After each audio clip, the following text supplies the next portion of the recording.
All right, I'm pretty deft I'm with my feet. one more chair. I'll just get a dining room chair or something for the interviewer to sit on here. That's the only other thing we need. Yes, well, And then I can move. okay. This one is the back chair then, I guess. That's because it's low, but make sure it doesn't creak too much. Seems right to me. Who's life after? It's your turn. But that's right.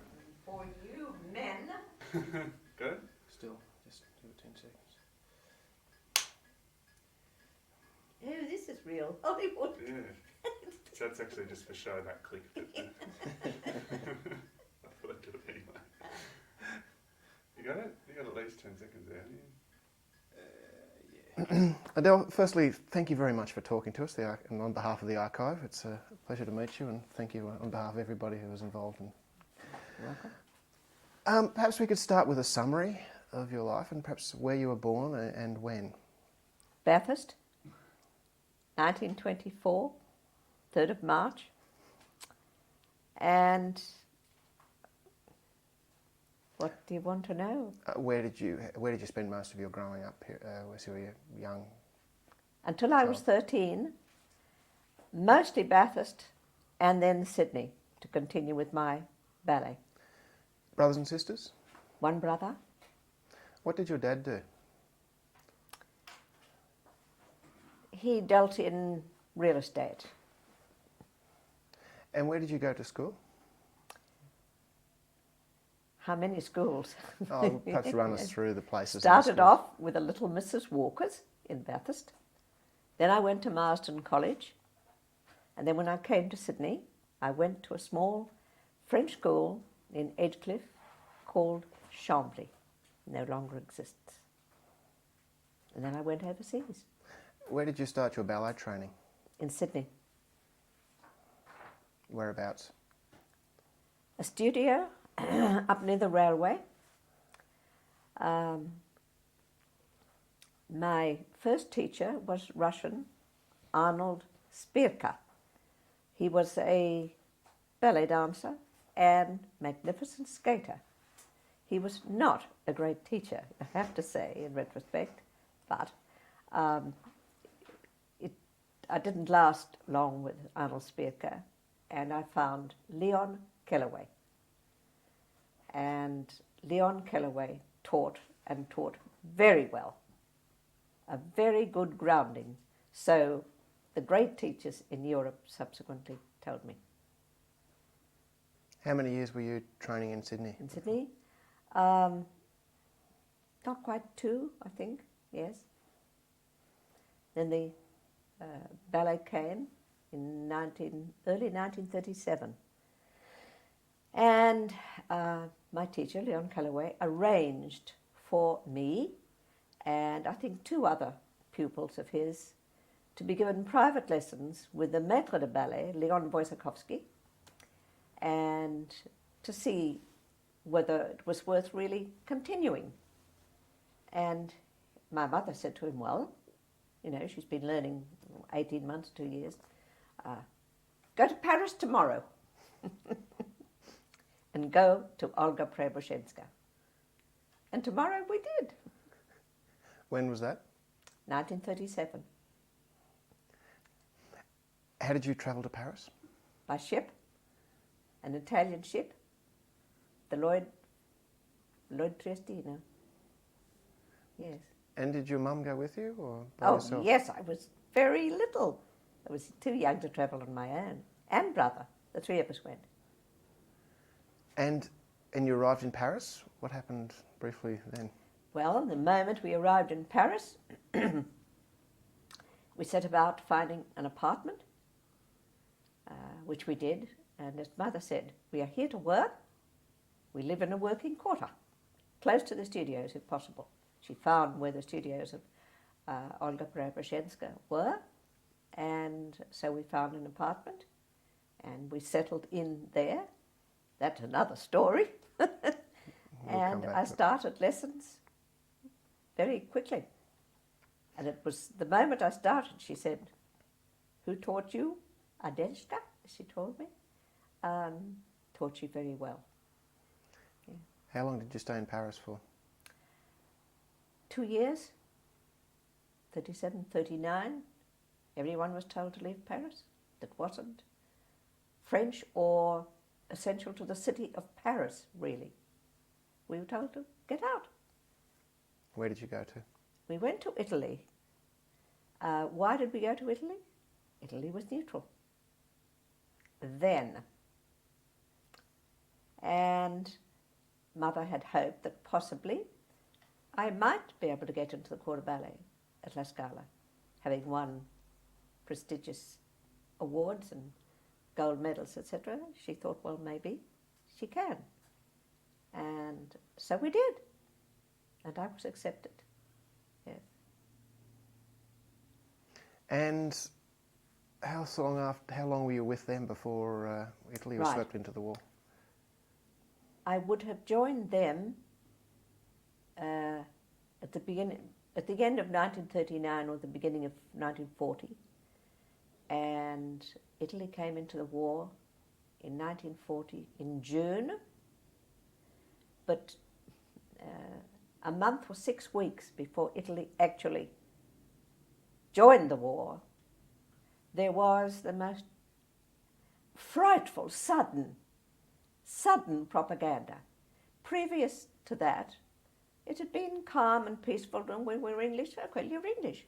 And then suddenly, this fascist stream of propaganda spread. It was absolutely horrendous. And from one day to the next, I was actually shunned by even the young girls at the Scala, and in particular, the teacher. She was very fascist.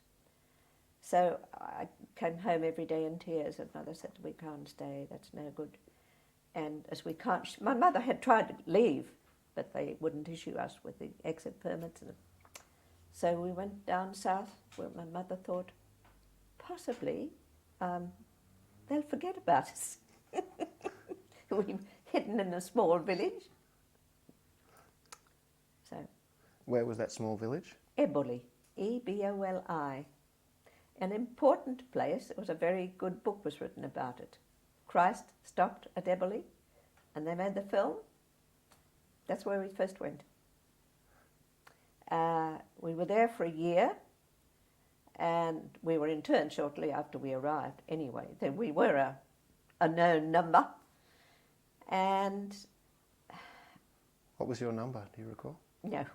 When I say we were a known number, I guess they'd been following our tracks.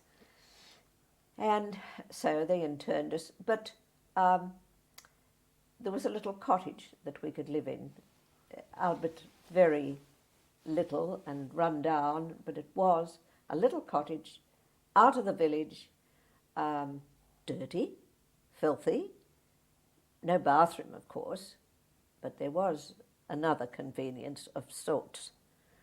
And we could just cook on charcoal. And we were there for a year. And were you with other internees? Or No, we were not. We were called internati liberi, which is free internees. So that means you go and sign act of presence every day. It was quite a long walk up to the village, I might add. Rain, hail, shine. And, of course, they confiscated passports and no more mail, money, that. And at the end of a year, the government, the local fascists decided that a platoon of soldiers was sent. And they called us up and said, you might influence somehow bad propaganda or something, you might influence the soldiers. We're going to move you. And so they moved us to one place. And for the first time, my mother created Mary hell. She said, in fact, I will not stay here. What with the fleas and the bugs and the dirt and the total everything. I mean, I can go into detail about it, but now's not the moment. Okay. That's right. We will go Yes. into some. We will spend a lot of time on these things, but if you could take us through that. Mother went to the local police station there and she said, I'm going, I'm taking my suitcase and I'm walking down the mountainside. You can shoot me, I don't care, but I am not staying here. My mother was rarely bellicose, but she was on that occasion. And so they said, all right, signora, piano, piano. and so they moved us then to another little village called Oliveto Città. Quite different. We arrived there in the bus, and Mother got out in the little square, and she said, oh, well, the wall will be over here, and we won't even know it. And there was nowhere for us to go at all. Absolutely nowhere.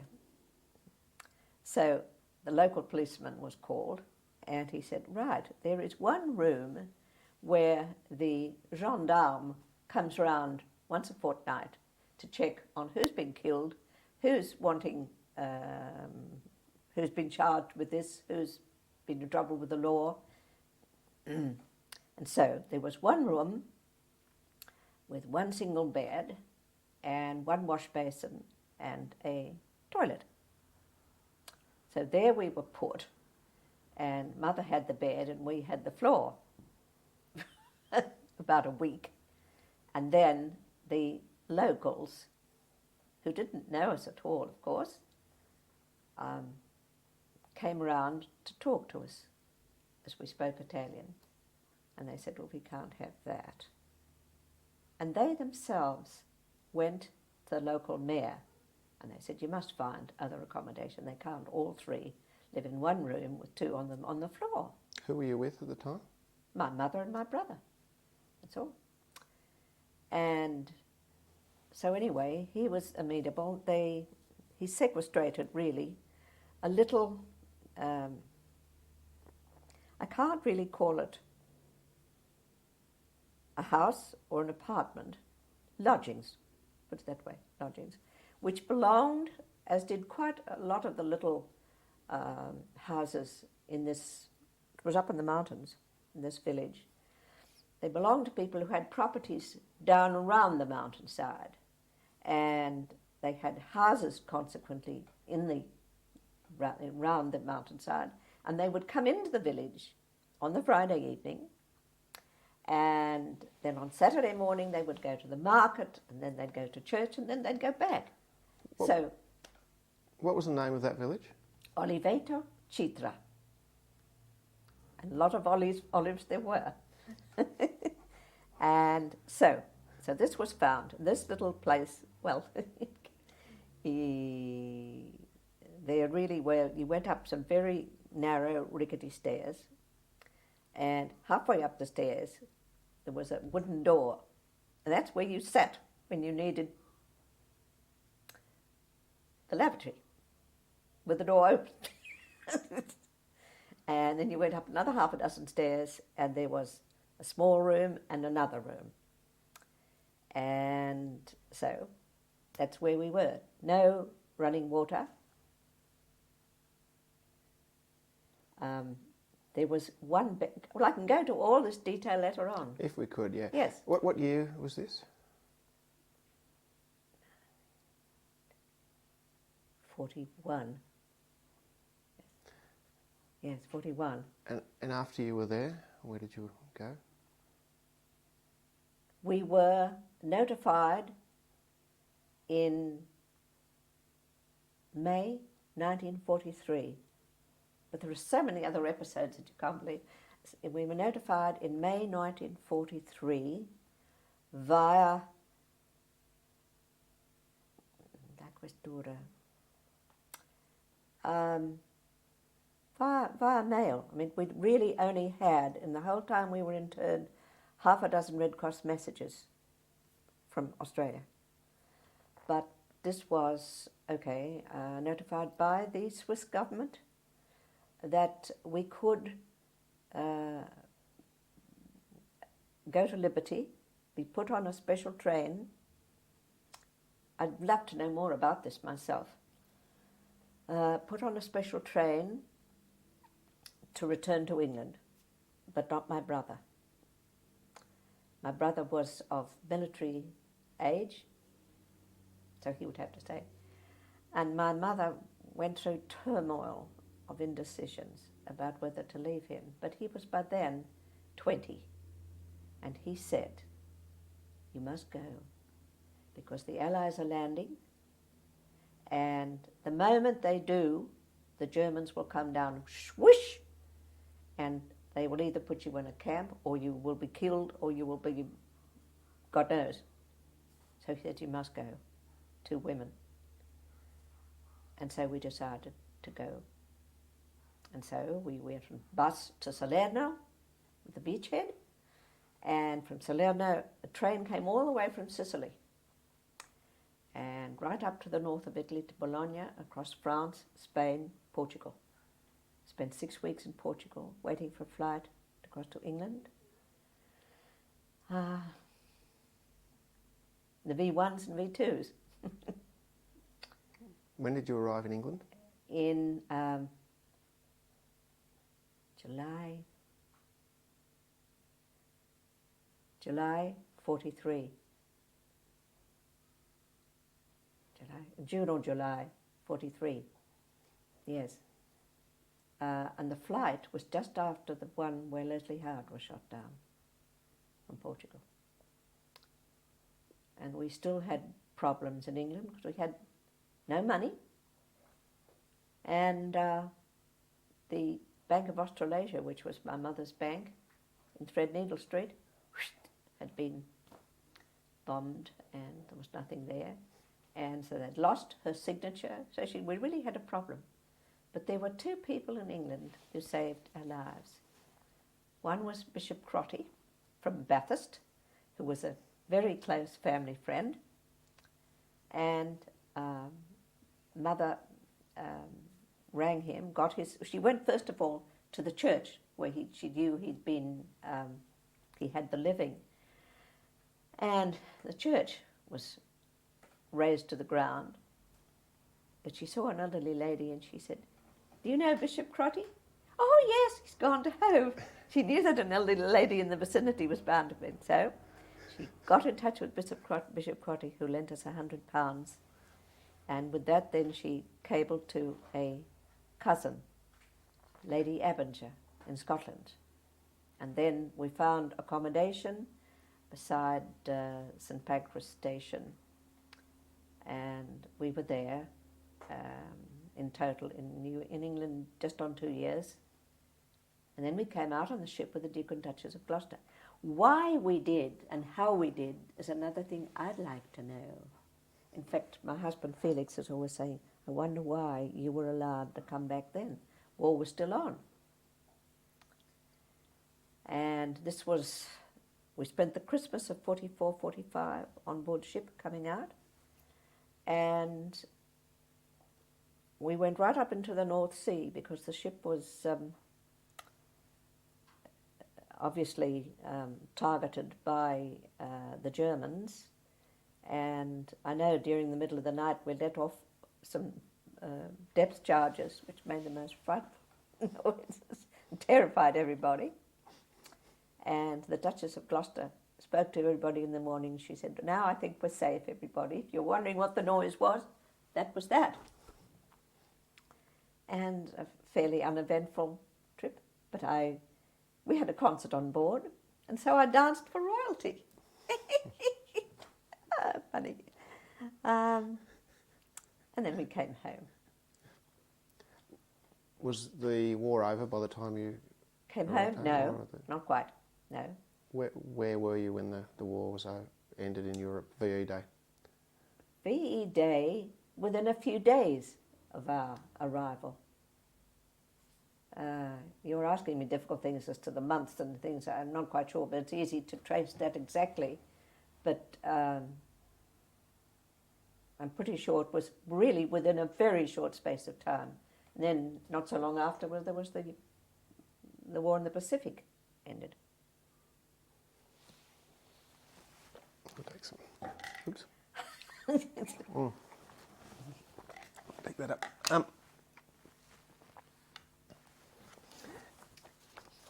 What happened next on your... Right. We went up to the property outside Bathurst. It's an old National Trust property. And it had been rented during our absence. And we had left trustees perpetual trustees. Less said the better. The last person to rent it was wanted by the police when we arrived. He had knocked down one of the nicest big rooms, which was the old dining room, because he wanted to sell all the cedar paneling around the room. Tragic, you know.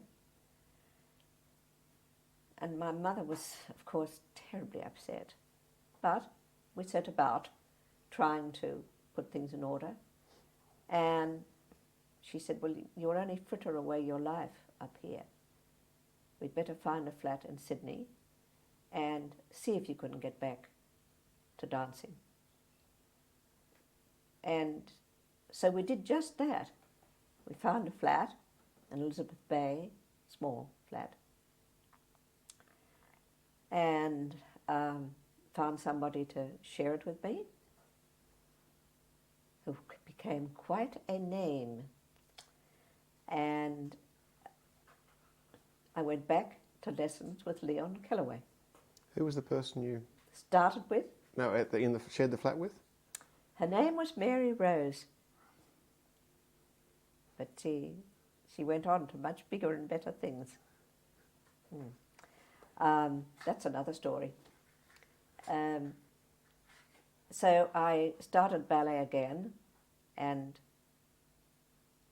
I didn't have any more Spanish lessons because I didn't find anybody here, Spanish dance lessons. I didn't find anybody here who knew as much as I did. The castanets and the zapateado work of mine was still good. The ballet, I could not really achieve. A, it had been too long, and B, when I was in England, when we first arrived in England, I have to go back to this, because I didn't want to go into too much detail. When we arrived in England, everybody between the ages of, I think, 16 and 60 had to be actively employed towards the war effort. Or you were at school, or you were doing something towards the war effort. So I could have joined the land army, but that would have been a shame to leave Mother alone.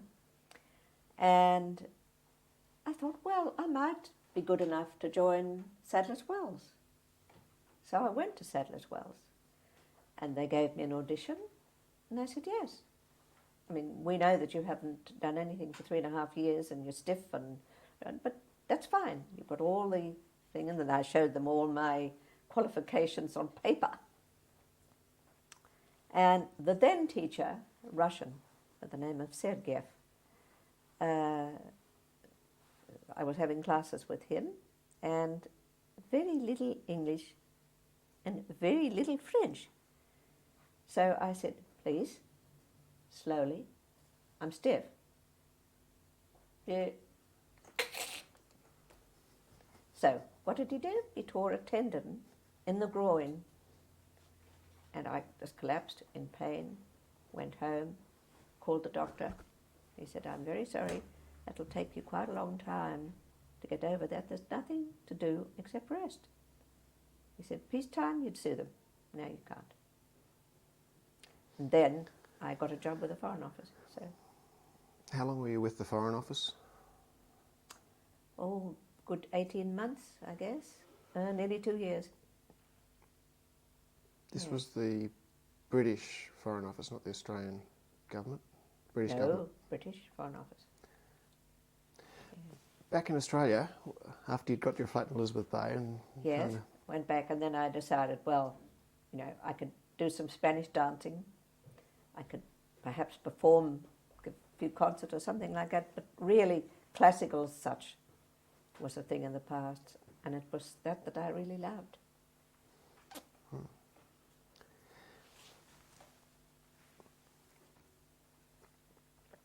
That's life. And so then, really nothing much, very very sort of nothing much after that. In other words, I gave Spanish dancing lessons. And I had a bit of fun too, because I'd missed 3.5 years of growing up at a time when you're carefree and, nothing matters.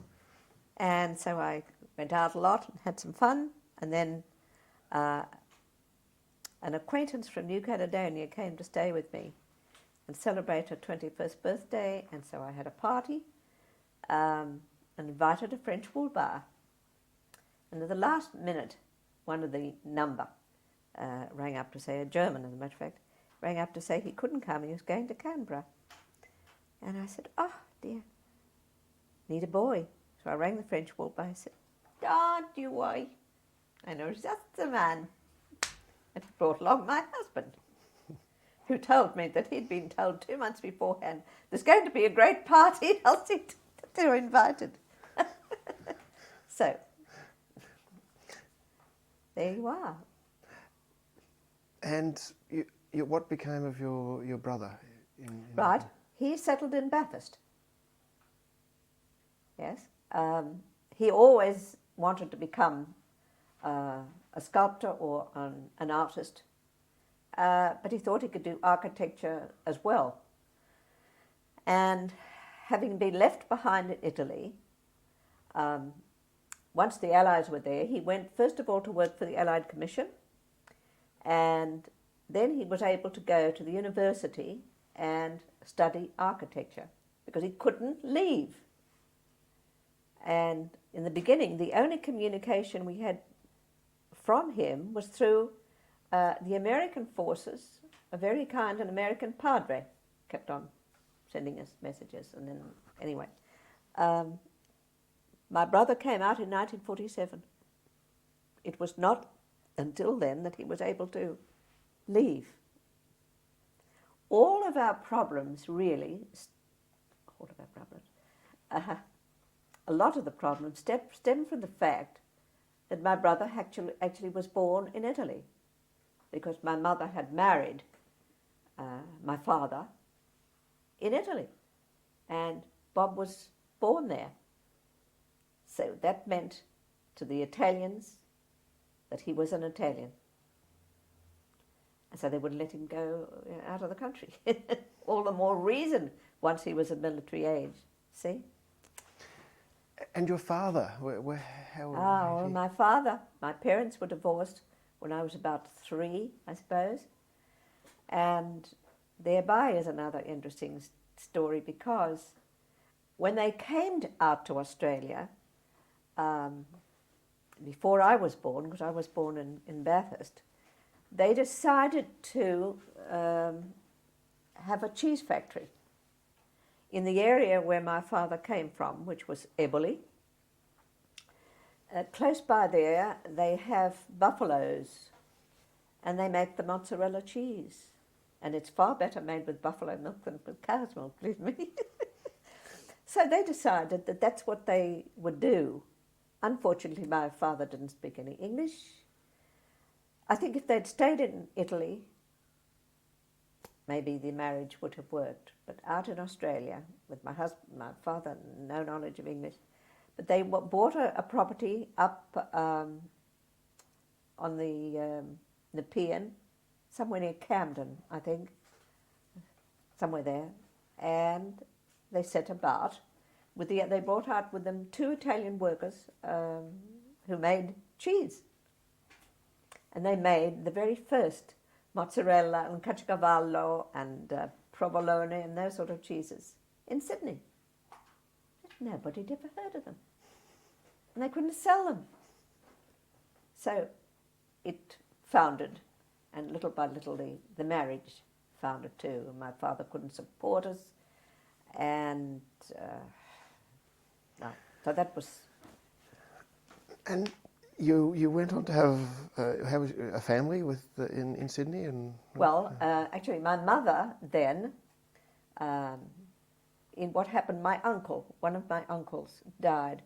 He had several properties, and he had his own plane fly from that. And the year, I think, was 1927. His plane crashed. There were two of them in the plane, like, over Grenfell, and he was killed.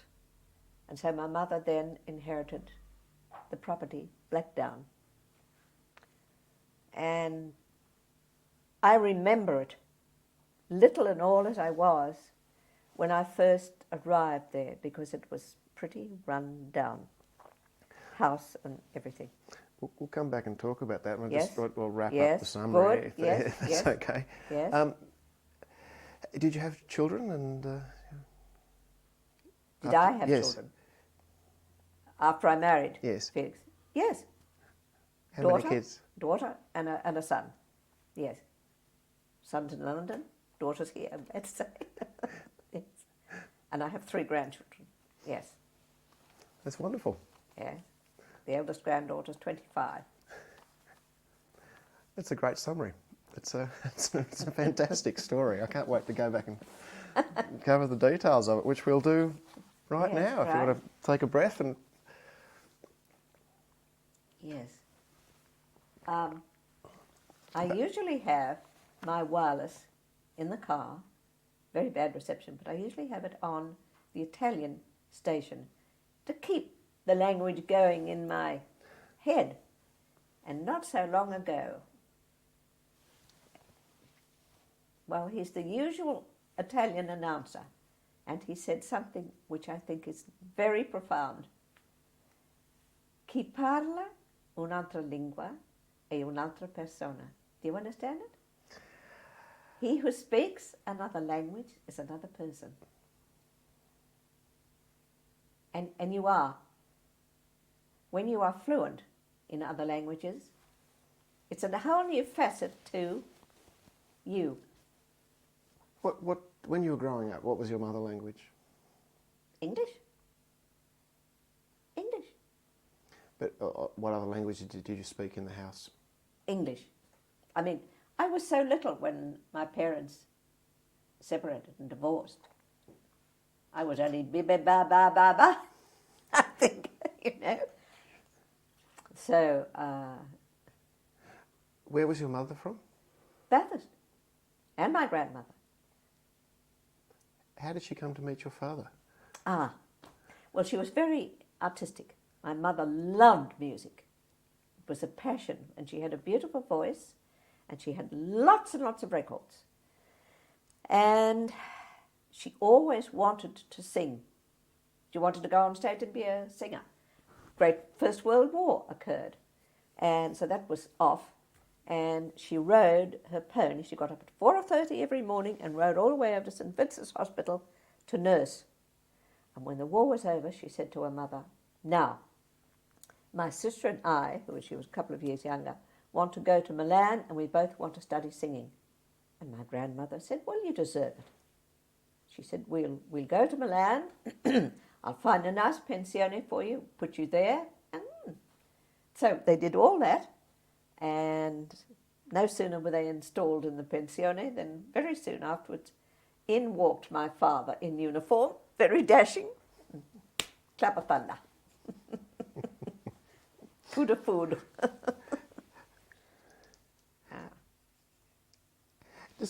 Just, I'd like to talk about that. But Yeah. your grandparents on your mother's side, Yes. How did this sort of artistic musical I influence really don't know, because my grandfather was a real country gentleman.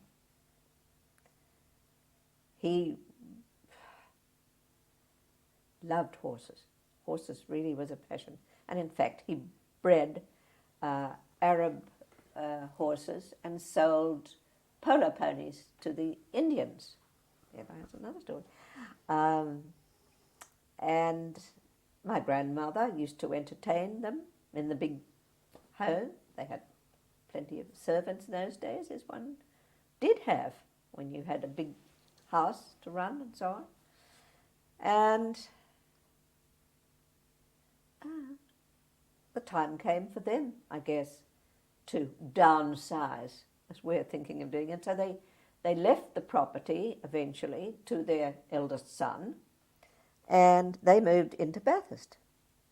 And then this son was killed, and then my mother inherited it. My